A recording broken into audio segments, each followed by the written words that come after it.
Assalamualaikum warahmatullahi wabarakatuh. Bismillah, alhamdulillah, wassalatu wassalam ala rasulillah, la hawla wa la quwata illa billah. Alhamdulillah, hari ini kita dapat bertemu lagi dalam mata pelajaran pendidikan agama Islam dan budi pekerti untuk kelas 7. Materi hari ini kita akan belajar tentang empati dan menghormati. Dalam tema besar, berempati itu mudah, menghormati itu indah. Baik, mari saja kita mulai pelajaran hari ini dengan membacakan lafal basmalah. Semoga Allah berikan kita ilmu yang bermanfaat, keberkahan, dan kita bisa mengamalkan pelajaran hari ini dalam kehidupan sehari-hari. Bismillahirrahmanirrahim.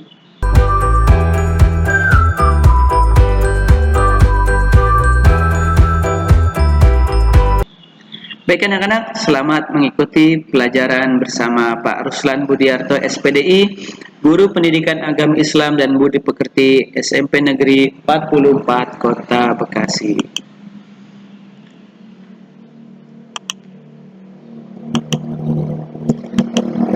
Di sini disuguhkan beberapa contoh gambar anak yang sedang empati terhadap keluarga yang terkena musibah banjir, juga contoh empati terhadap teman yang sedang sakit, serta satu gambar ini berkenaan dengan contoh menghormati kepada orang tua dan menghormati kepada guru. Baik, kita mulai slide-slide selanjutnya. Yang pertama kita akan mengenal empati. Ya, ada satu quotes dari satu presenter atau seorang presenter televisi, pembawa acara televisi, yaitu Najwa Shihab. Apa katanya tentang empati? Yang harus dibabat adalah egoisme dan kebencian. Ya, maksudnya dibabat itu dihilangkan. Dan yang mesti diraut ialah solidaritas dan kepedulian. Maksud diraut itu ya kita runcingkan ya, apa yang harus kita pertajam gitu ya. Yang kita pertajam adalah solidaritas dan kepedulian, bukan egoisme dan kebencian. Bagus sekali quotes dari Najwa Shihab ini. Oke, kita masuk ke pembahasan pertama tentang empati ya. Ini dua gambar yang tadi sudah ada di awal. Pengertian empati. Apa sih empati itu? Nah, empati adalah keadaan mental yang membuat orang merasa dirinya dalam keadaan, perasaan, atau pikiran yang sama dengan orang lain. Jadi empati itu mental yang membuat orang itu dirinya, keadaannya, perasaannya, pikirannya itu sama dengan orang lain. Artinya apa? Dia merasakan dengan apa yang dirasakan, dipikirkan oleh orang lain ya. Kemudian dalam istilah lain, empati dapat diartikan sebagai kemampuan untuk menyadari diri sendiri atas perasaan seseorang lalu bertindak untuk membantunya. Ya, jadi dalam istilah lain empati itu kita memiliki kemampuan maaf ya Pak Guru agak batuk, memiliki kemampuan untuk menyadari diri sendiri atas perasaan seseorang ya, menyadari diri sendiri atas perasaan seseorang, bagaimana perasaan orang itu, keadaannya. Nah, setelah kita menyadari hal tersebut, kita bertindak untuk membantu orang tersebut. Berkenaan dengan empati, ada beberapa dalil ya, atau hal-hal yang diperintahkan oleh syariat. Ya, yang pertama, Pak Guru akan menjelaskan dulu tentang empati. Empati merupakan sifat terpuji pastinya ya. Nah, empati sama dengan juga rasa iba atau rasa kasihan kepada orang lain yang terkena musibah. Agama kita, yaitu agama Islam, sangat menganjurkan sikap empati. Nah, ini dia tadi ya, berkenaan dengan dalil ya. Yakni terdapat dalam Quran surah An-Nisa surah keempat ayat 8. Mari kita bacakan. Bismillahirrahmanirrahim. Wa idza hadaral qismata ulul qurba wal yatama wal masakin farzaquhum minhu wa qulu lahum qawlan ma'rufa. Yang artinya, dan apabila sewaktu pembagian itu hadir beberapa kerabat, anak-anak yatim, dan orang-orang miskin, maka berilah mereka dari harta itu sekedarnya, dan ucapkanlah kepada mereka perkataan yang baik. Nah, ayat ini, Quran Surah An-Nisa, surah keempat ayat 8 ini, mengajarkan kepada kita tentang empati. Manakala kita sedang ada pembagian harta warisan atau pembagian hadiah, nah di tengah-tengah kita ada kerabat-kerabat kita, ada anak-anak yatim, ada orang-orang miskin, maka harta yang kita terima atau hadiah yang kita terima hendaklah kita berbagi kepada mereka, ya, berbaginya sekedarnya saja, yang penting ikut menyenangkan hati mereka, karena pun kita senang berbagi kesenangan kepada mereka, dan kita ucapkan kepada mereka perkataan-perkataan yang baik. Begitulah, ya, agama kita mengajarkan tentang empati. Ketika kita senang, kita berbagi kesenangan. Selanjutnya ada satu hadis juga berkenaan dengan empati. Bismillahirrahmanirrahim. An Abi Musa al-Ash'ari radhiyallahu anhu qala qala Rasulullah sallallahu alaihi wasallam al-mu'minu lil mu'mini kal bunyani yashuddu ba'duhu ba'dan, rawahu at-Tirmidzi. Yang artinya, dari Abi Musa al-Ash'ari radhiyallahu an, dia berkata, Rasulullah sallallahu alaihi wasallam bersabda, al-mu'minu lil mu'mini kal bunyani. Orang mukmin yang satu dengan yang lain bagai satu bangunan. Yashuddu ba'duhu ba'dan, yang bagian-bagiannya saling mengokohkan satu sama lain juga, ya. Hadis riwayat Imam Tirmizi. Nah, hadis di atas ini secara tidak langsung mengajarkan kepada kita untuk bisa merasakan apa yang dirasakan orang mukmin. Apabila orang mukmin sedang sakit, kita pun merasa sakit. Apabila ia gembira, kita pun merasa gembira pun dengan kita. Ketika kita gembira, kita harus berbagi kegembiraan dengan yang lain. Kalaupun kita sakit, sudah otomatis barang tentu orang-orang akan juga merasakan apa yang kita rasakan. Akan ada hukum timbal balik. Tapi sebaliknya, kalau kita egois, ada orang sakit kita nggak pernah jenguk, ada orang gembira kita malah merasa nggak senang.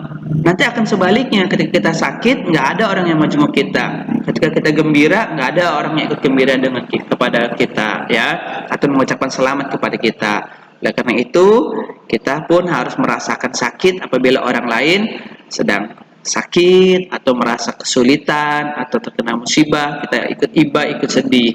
Kalaupun ada orang yang gembira, kita pun ikut merasakan kegembiraan tersebut. Begitulah agama kita mengajarkan, karena orang mukmin lil mukmini kal bunyan, ya. Orang beriman itu dengan orang beriman lainnya seperti satu bangunan, ya. Ya syuddu ba'duhu ba'dan. Ia saling menguatkan satu sama lain. Kemudian, bagaimanakah cara menumbuhkan empati itu? Ya, setelah kalian mengerti pengertiannya, mengerti dalilnya, sekarang bagaimana cara kita menumbuhkan empati tersebut? Nah, sikap empati ini akan timbul apabila,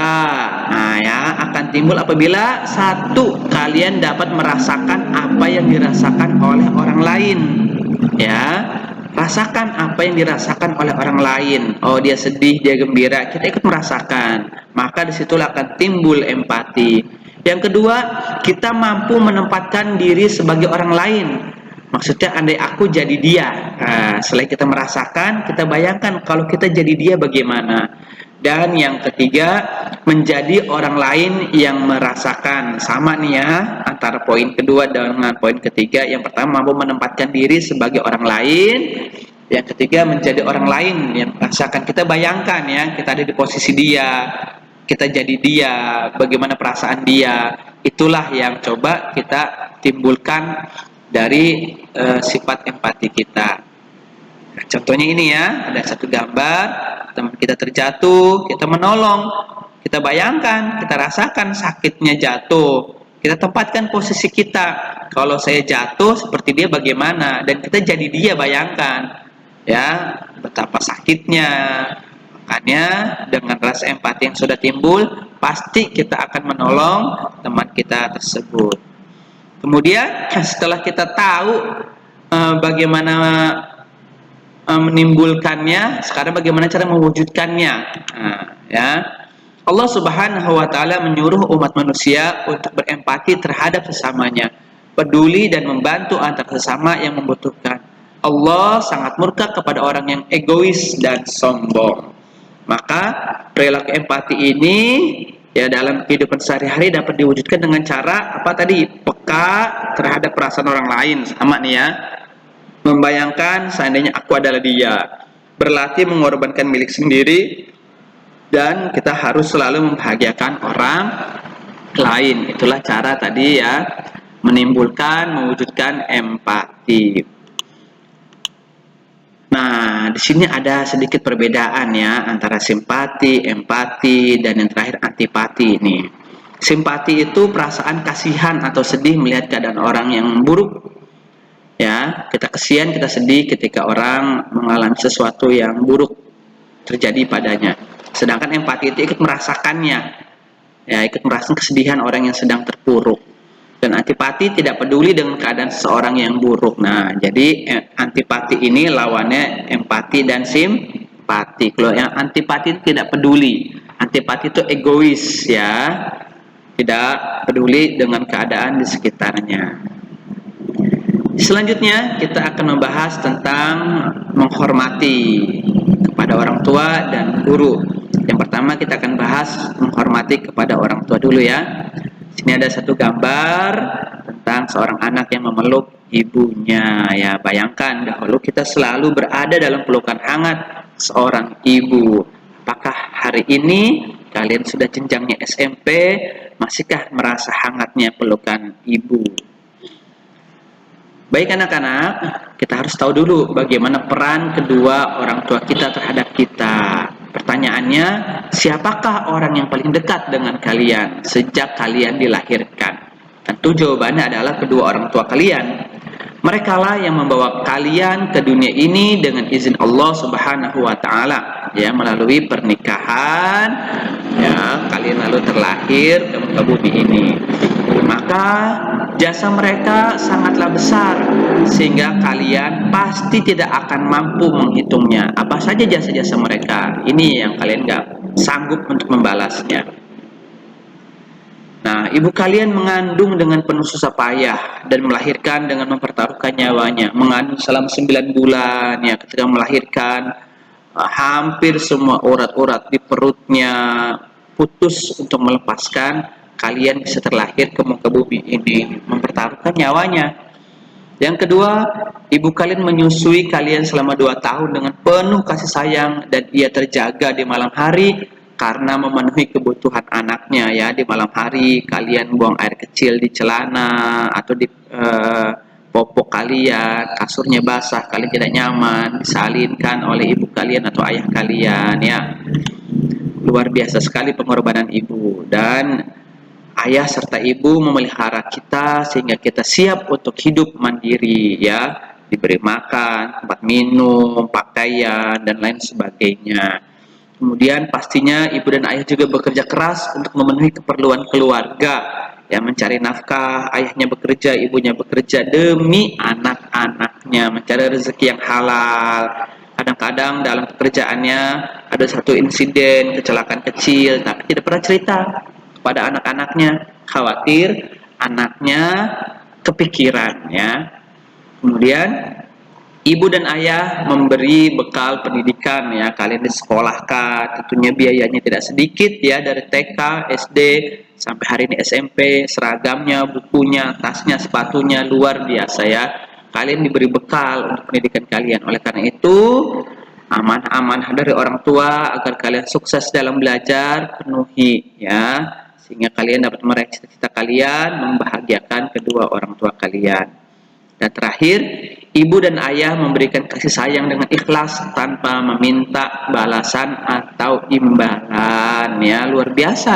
Kalian harus sadari halal peran orang tua terhadap kalian ya. Kalau kalian sampai melawannya, menyakiti hatinya, na'udzubillah min dzalik, mengundang kemurkaan dari Allah Subhanahu wa taala. Kemudian ada perintah berbuat baik terhadap kedua orang tua yang termaktub atau tercantum dalam Quran surah Al-Baqarah surah kedua ayat 83 ya. Bagaimana bunyinya? Bismillahirrahmanirrahim. Wa idh akhadna mitsaqa bani Israila la ta'buduna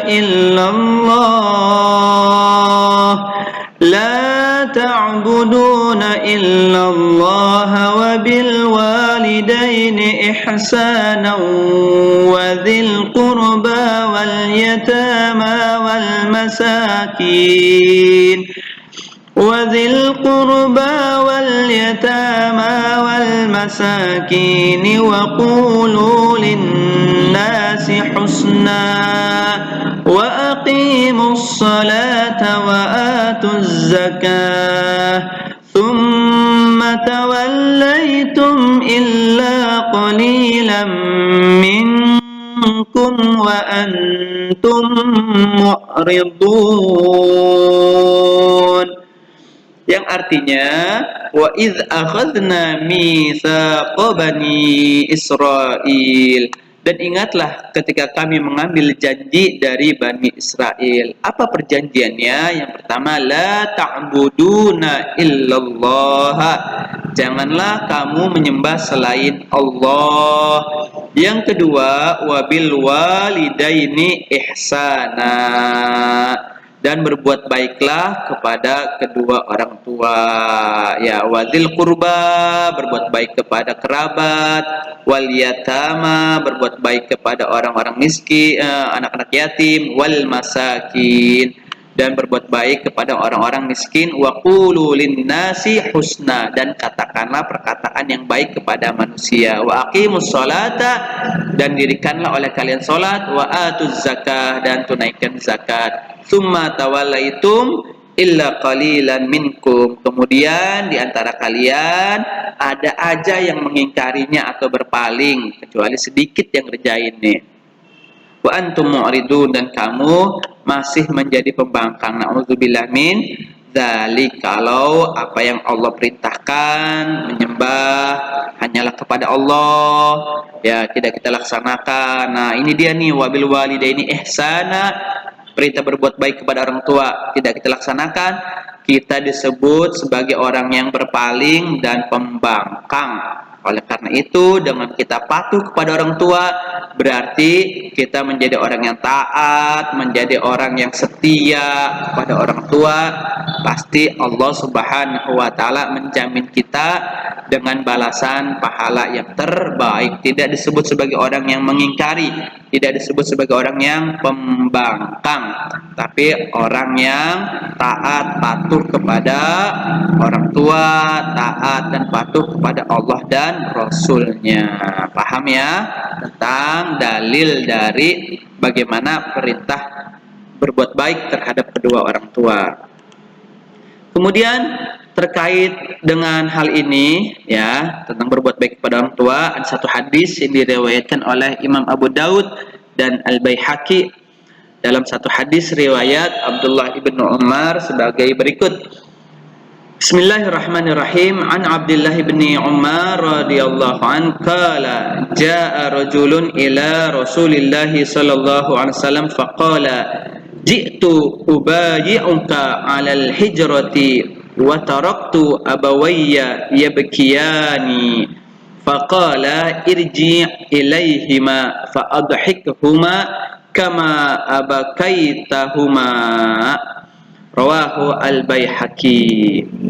Apa isi hadis ini? Artinya, dari Abdullah bin Umar berkata, seseorang telah datang kepada Rasulullah SAW dan berkata, aku akan berbaiat kepadamu untuk ikut hijrah, tapi aku tinggalkan kedua orang tuaku dalam keadaan menangis. Ya, orang tuanya menangis karena anaknya mau hijrah bersama Rasulullah. Mengetahui hal tersebut, Rasulullah SAW bersabda, kembalilah engkau kepada kedua orang tua kau dan buatlah keduanya tertawa sebagaimana engkau telah membuat keduanya menangis. Ya, Rasulullah tahu ketika orang tuanya sedih ditinggal anaknya, ya dilarang oleh Rasulullah untuk orang tersebut hijrah, tapi bahagiakan dulu orang tuanya, jangan buat orang tua sedih. Mungkin setelah itu barulah ia diizinkan untuk berbaiat dan ikut hijrah bersama Rasulullah. Begitupun kita, ya, kita suka main gak bilang-bilang, orang tua nyariin, orang tua sedih, na'udzubillah min dzalik. Hadis ini sebagai pesan buat kita, ya, bahwa mau kemana kita, mau jadi apa kita, tentunya restu orang tua lebih utama. Rasulullah pun demikian. Hijrah baik, ikut Rasulullah baik, tapi ketika orang tuanya menjadi berat, maka orang tua lebih kita pentingkan lebih dahulu. Kemudian bagaimana cara menghormati kedua orang tua kita, ya, ketika masih hidup? Yang pertama, kita memperlakukan keduanya dengan sopan dan hormat, membantu pekerjaannya, mengikuti nasihatnya apabila nasihat itu baik, dan tentunya nasihat orang tua pastinya adalah nasihat yang baik. Selanjutnya, membahagiakan keduanya, ya, jangan menyusahkan. Kemudian bagaimana kalau orang tua kita sudah meninggal? Yang pertama, kita mendoakan mereka dalam setiap sholat kita agar Allah berikan ampunan kepada kedua orang tua kita. Yang kedua, kita melaksanakan wasiat-wasiatnya. Misalnya, nanti kalau ayah bunda sudah tiada, jaga adik kamu sama kakak jangan berantem, ya. Kemudian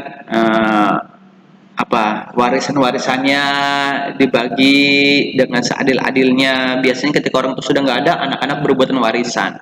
Nah, ketika wasiatnya sudah disampaikan, tugas kita adalah melaksanakan wasiat tersebut. Kemudian menyambung dan melanjutkan silaturahim atau silaturahmi yang dahulu sudah dilakukan oleh kedua orang tua. Orang tua punya sahabat, orang tua punya keluarga, tetap kita bersilaturahmi kepada mereka sebagai bukti kita bakti kepada mereka, hormat kepada mereka, ya. Dan menjaga nama baik mereka tentu saja dengan perbuatan-perbuatan baik kita di lingkungan, ya, bersama keluarga besar kita. Kita menjaga nama baik mereka dengan cara sikap kita yang baik pula, sehingga nama orang tua kita yang sudah meninggal akan disebut-sebut karena kebaikan-kebaikan kita. Paham, ya? Selanjutnya, apa kalimat doa untuk kedua orang tua? Nah, ini kalian sudah hafal, ya. Mari kita bacakan bersama-sama. Ada lagunya sedikit. Allahumma ghafir li wa liwalidayya warhamhuma kama rabbayani shaghira. Allahumma ghafir li wa liwalidayya warhamhuma kama rabbayani shaghira. Nah, itu lagunya, ya, boleh dinyanyikan supaya tambah hafal. Allahumma gfirli, wahai Tuhanku ampunilah aku, wali walidayya, dan ampuni pula kedua orang tuaku yakni ibu dan bapakku, warhamhuma, sayangilah keduanya atau sayangilah mereka, kama rabbayani shaghira, seperti mereka atau seperti keduanya menyayangiku di waktu aku kecil. Sama, minta sama Allah, ya Allah sayangi ibu bapakku sebagaimana bapak ibuku dulu sayang sama aku, maka sayangilah dengan cara yang sama atau lebih dari itu. Terakhir kita akan membahas tentang menghormati kepada guru. Guru itu menerangi hati kita dengan akhlak, iman, dan Islam. Mari meraih keberkahan dan senantiasa menghormati guru dimanapun diri ini berada. Siapakah guru itu? Nah, kita harus tahu siapa guru kita ya. Selain kita berbuat baik dan berbakti kepada orang tua, kita juga diperintahkan untuk berbuat baik dan berbakti kepada guru. Guru adalah orang tua kita di sekolah. Gurulah yang telah mendidik dan mengajarkan ilmu kepada kita sekaligus membimbing akal kita, hati kita, dan rohani kita. Nah, sebagai pendidik, guru membentuk kita menjadi manusia yang beriman, mengerti baik dan buruk, berbudi pekerti luhur, dan menjadi orang yang bertanggung jawab baik kepada diri sendiri, masyarakat, bangsa, maupun negara. Banyak pelajar-pelajar yang akhirnya berbuat buruk, ya budi pekertinya tidak baik, nggak punya tanggung jawab baik kepada diri sendiri. Kenapa? Karena dia tidak pernah mendengarkan nasihat gurunya atau tidak punya ikatan emosional dengan gurunya, jauh dari gurunya, ya. Na'udzubillah min dzalik. Kemudian, gurulah yang menjadikan kita orang yang pandai dan memahami ilmu pengetahuan. Maka ketika kita sudah jadi pandai, kita punya ilmu pengetahuan, ya, Allah Subhanahu wa taala memberikan kita kedudukan yang tinggi.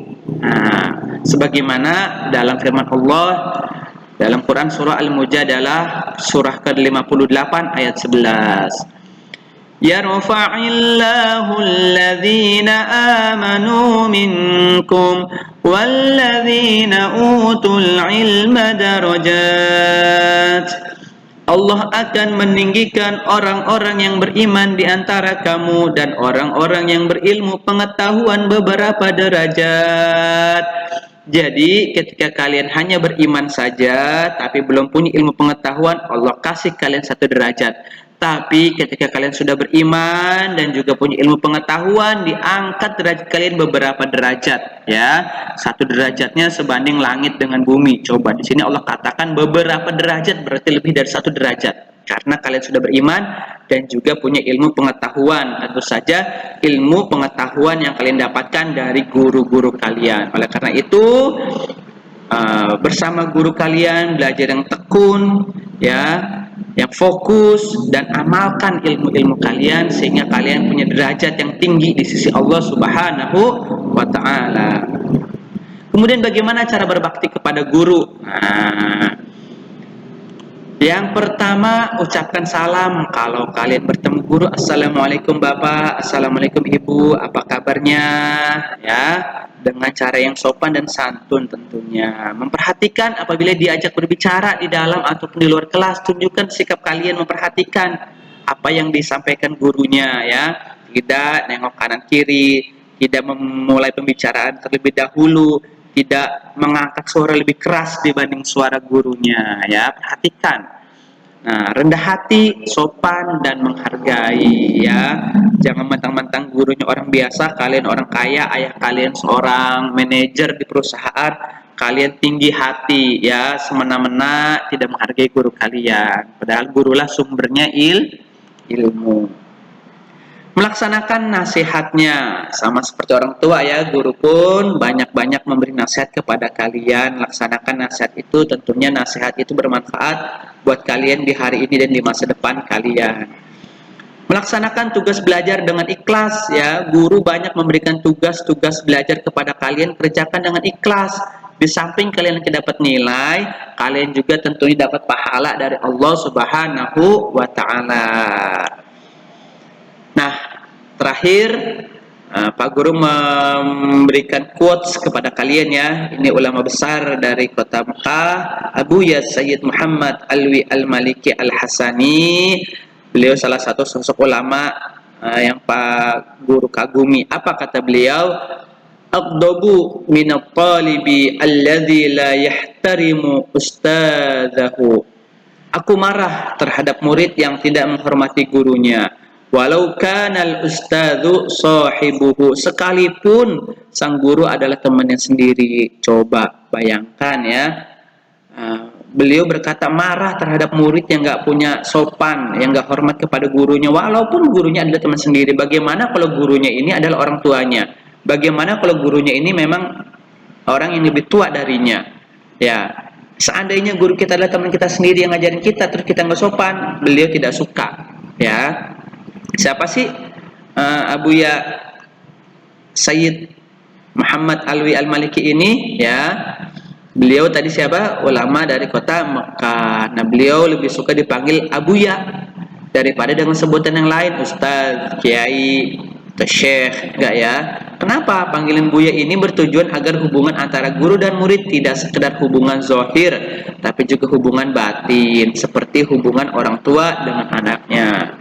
Nah, Abuya Said Maliki ini sesosok guru yang sangat dicintai oleh muridnya. Nah, ketika beliau wafat pada tanggal 15 Ramadan atau 30 Oktober 2004, beliau wafat di kamar beliau yang penuh dengan kitab-kitab dan ditunggui oleh para santri beliau. Subhanallah, hubungan yang sangat emosional antara guru dengan muridnya, sampai-sampai muridnya menunggu ya saat-saat ajal beliau menjemput.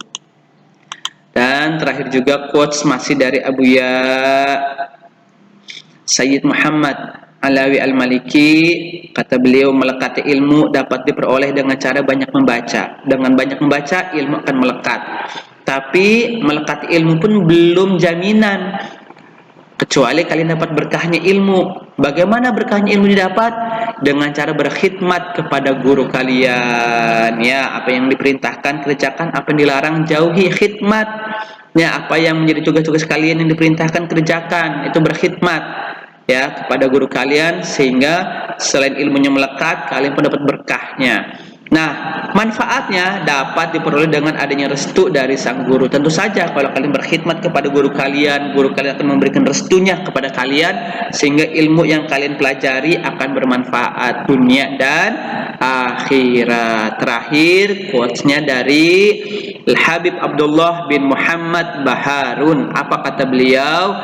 Alaqatu syekhi wal muridi asasuha al muridu. Ya, mithlu ajril jama'ati innama yahsulu biniyatil qudwati minal ma'mumi wa laysa minal imami. Alaqatu syekh wal murid, adanya ikatan antara guru dan murid, asasuha al muridu, pada dasarnya itu ya dari muridnya dulu. Ya, muridnya mau nggak punya ikatan kepada gurunya. Ya, mithlu ajril jama'ati, seumpama sholat berjamaah, innama yahsulu biniyatil qudwah minal ma'mumi, pahala tersebut hanya akan diperoleh dengan adanya niat dari si makmum untuk berjamaah. Ya, walaysa minal imami, bukan dari si imam. Jadi kalau kalian ingin punya ikatan, kalian dulu yang harus punya niat untuk ngikutin guru kalian, ya, berperilaku seperti nasihat-nasihat guru-guru kalian. Demikian pembelajaran hari ini tentang empati, hormat kepada orang tua dan guru. Mudah-mudahan yang kita pelajari hari ini menjadi keberkahan buat kalian, ya, menjadi sesuatu yang dapat dipraktekkan dalam kehidupan sehari-hari, sehingga kalian tumbuh menjadi anak-anak yang soleh dan solehah. Demikian, billahi taufiq wal hidayah wa ridha wal inayah. Wassalamualaikum warahmatullahi wabarakatuh.